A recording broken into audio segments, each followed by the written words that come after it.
கிறிஸ்துவுக்குள் அன்பான கர்த்தருடைய பிள்ளைகளே, இன்றைய வேத வசனமும் ஜெபமும் சங்கீதங்களின் புஸ்தகம் 34 சங்கீதம் 19 வசனம். நீதிமானுக்கு வரும் துன்பங்கள் அநேகமாயிருக்கும், கர்த்தர் அவைகள் எல்லாவற்றிலும் நின்று அவனை விடுவிப்பார். என் அன்பு கர்த்தருடைய பிள்ளைகளே, நீதிமானா நம்ம நடக்கிறோம், அதனால நமக்கு துன்பமே இருக்காது என்று நினைக்க கூடாது. நீதிமானுக்கு வரும் துன்பங்கள் அநேகம் இருக்கும், ஆனா உதவி செய்கிற கர்த்தர் இருக்கிறார். நீங்க நீதிமானா நடக்கிறீங்களா? உங்களுக்கு உதவி செய்ய கர்த்தர் இருக்கிறார். என்ன துன்பம் வந்தாலும் பாவத்தை மட்டும் செய்யணும்னு நம்ம நினைச்சிடக்கூடாது. நியாய நீதியில நேர்மையில நின்று கொண்டே இருக்க வேண்டும். தேவனுடைய பிள்ளைகளே, வேதம் கர்த்தராகிய ஆவியானவர் அப்படித்தான் நமக்கு சொல்லுகிறார். நீதிமானுக்கு வரும் துன்பம் ஏராளமாயிருக்கும்.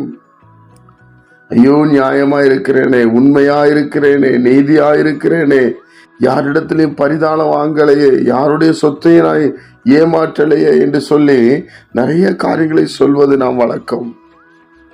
ஆனா வேதம் சொல்லுகிறது, கர்த்தர் அவைகள் எல்லாவற்றிலும் நின்று.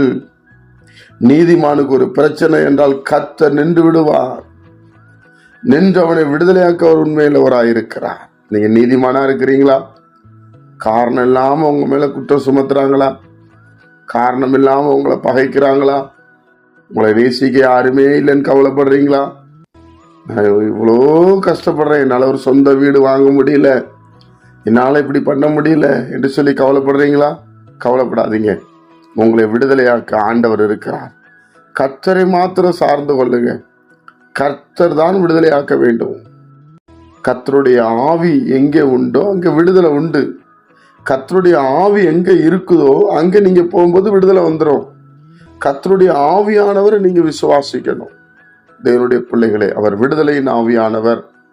கூட்டங்களிலே கலந்து கொள்ள வேண்டும். தேவனை ஆராதிக்கும் போது மெய்மறந்து நம்ம ஆராதிக்க வேண்டும். கர்த்தருடைய பிள்ளைகள் தேவனை நல்ல மனதார துதிக்க வேண்டும். அப்பொழுது உங்க விடுதலை வந்து கொண்டே இருக்கும். நீங்க சுவிட்சமாய் வாழ்வீர்கள். ஜெபிப்போமா? பரிசுத்த பிதாவே, உம்முடைய குமாரன் இயேசு கிறிஸ்துவின் நாமத்தில் நாங்கள் வருகிறோம். தேவனுடைய குமாரன் மூலமா எங்களுக்கு கொடுத்த நல்ல அந்த சத்தியத்திற்காக உமக்கு ஸ்தோத்திரப்பா. ஆண்டவரே, இன்னைக்கு நீதியாய் வாழ்கிற பிள்ளைகள் சோர்ந்து போய் கொண்டிருக்கிறார்கள். ஆண்டவரே, அவர்களை எல்லா காரியத்திலிருந்து விடுதலை ஆக்கும்.